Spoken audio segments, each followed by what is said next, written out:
Ukitaka furaha duniani uwe mcha Mungu, wala usifikiri utapata furaha kwa kuwa na mke au uwe na mali au uwe na watoto au uwe na nyumba. Hivi ni vitu ambavyo duniani ni vitu ambavyo vinaweza vikawa na furaha, lakini sio ya kuendelea, sio iliyokamilika, ni furaha iliyopungua.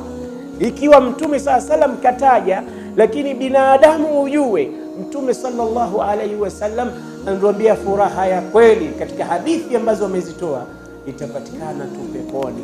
Walakum fiha azwajun mutahhara, mnao wanawake safi, mutahharatun min kulli shay, mpaka ndimi zao ni tahara.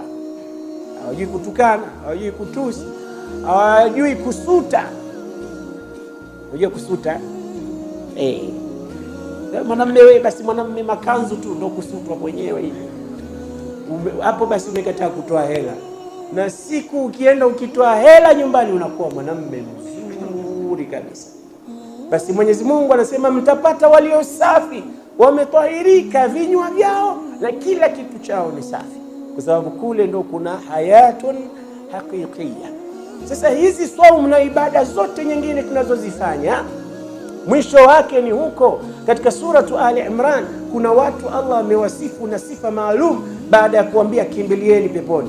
So wasari'u ila maghfiratin min rabbikum wa jannah arduha as-samawati wal ard u'iddat lilmuttaqin. Man humul muttaqun? Alladhina yunfiquna fis sarra'i wad dharra wal kadhimina al ghayza wal 'afina 'anil nas wallahu yuhibbul muhsinin.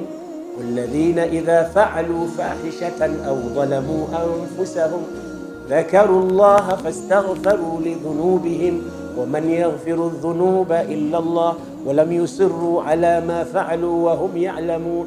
Mpaka hapa amewataja watu aina mbalimbali, asiyeweza hiki akifanya hiki